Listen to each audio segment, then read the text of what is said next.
Hi everybody. Let's talk about the Propel Zipp Nano X2 drone.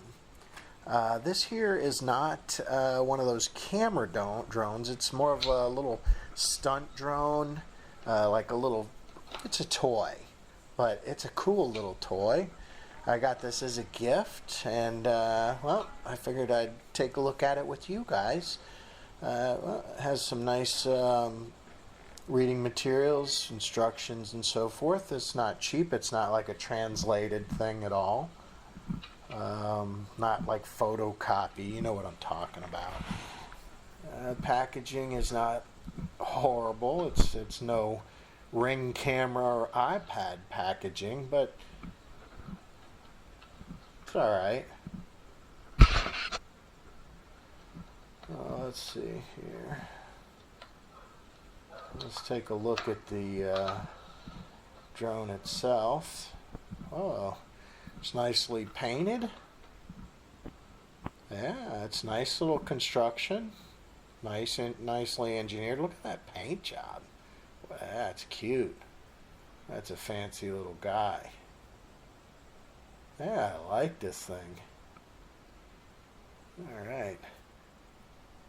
There's the power inlet and the switch. The remote here is real solid looking. I mean, it's solid. It has these little handles that you can attach to it. Remote's, I'm going to need some batteries to put in the remote, AA batteries. It's a pretty solid little remote. I'll go over that in a minute here. Let's see what's in this. Here's stuff.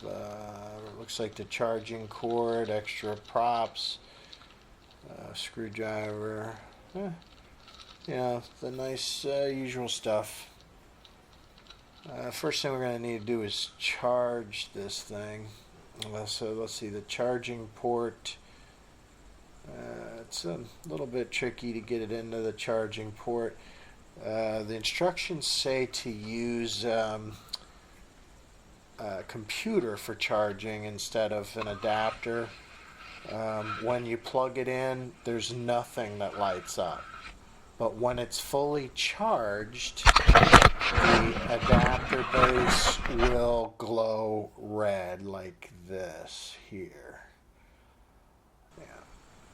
So the remote, let's take a look at this. The power button is in the middle. The buttons around the power button are for, like, calibration. So if it's not hovering, it's like swaying to the left, you just hit the right button until it gets it right.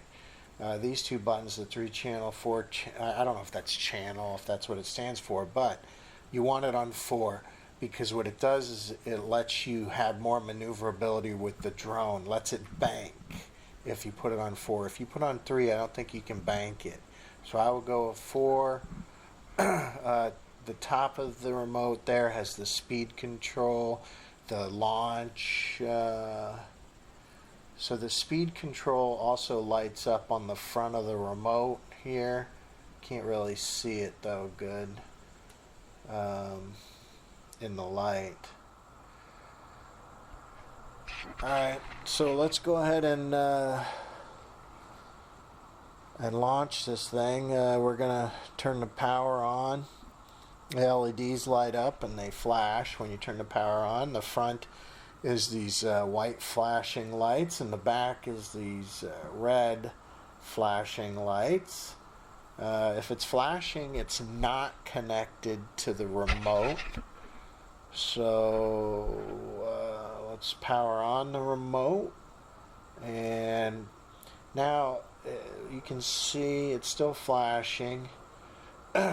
Nothing you do is going to affect the drone until you connect it, and you do that by pushing up on the left toggle. You push up on it, and none of these buttons are going to do anything here. Push up on the toggle, push down on the left toggle, and it connects, and you get solid LED lights. So it's connected. Make sure it's on that 4CH, and then you can change your speed. You can see the camera is not good at seeing the LED lights or the lights in there on the remote, but it does have an indicator for what speed setting you have it on. Anyway, you hit the takeoff button. I have it on speed setting 1 just to start here. And it takes off and does pretty good. It's a little breezy. Sometimes a little gust kind of swirls in here. But it's holding pretty steady. I'm not going to screw with the calibration at all just because the wind kind of makes it hard. It'd be better just to fly the thing unless it was really off. And it does go. It's very responsive here. It's pretty quick.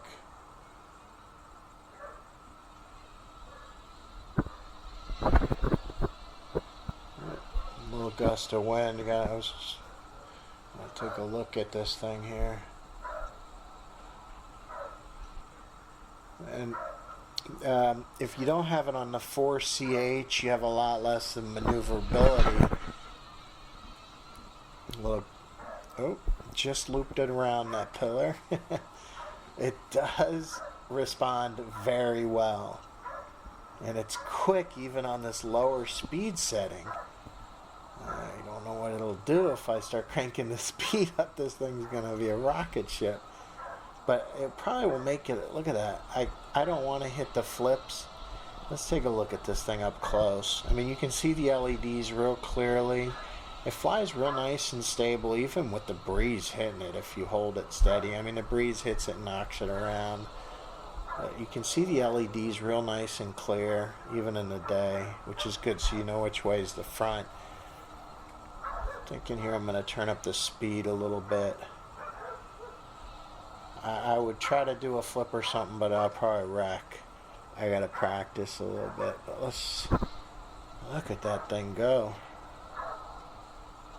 I'm reluctant to speed it up too much,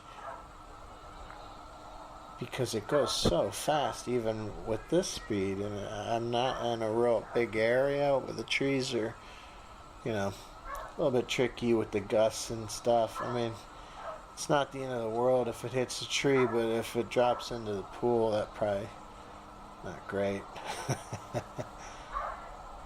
See here.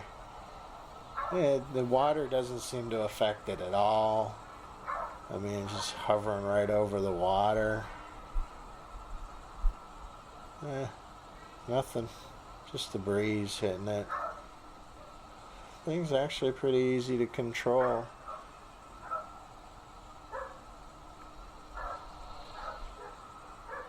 What do you guys think? I should turn up the speed a little bit.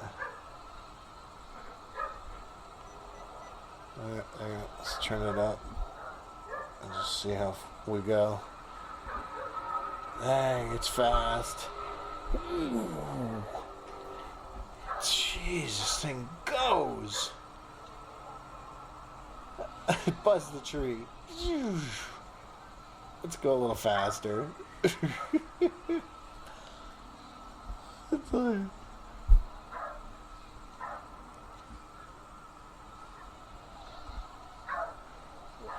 I got it on 3 right now.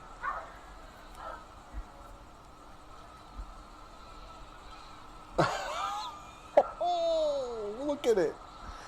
Yeah, this guy is a quick little drone.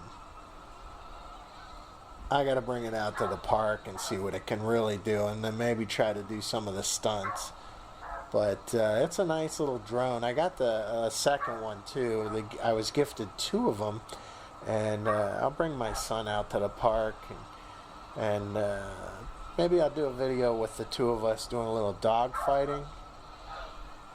Although I tend to think it's going to end up with him crashing into me with his drone.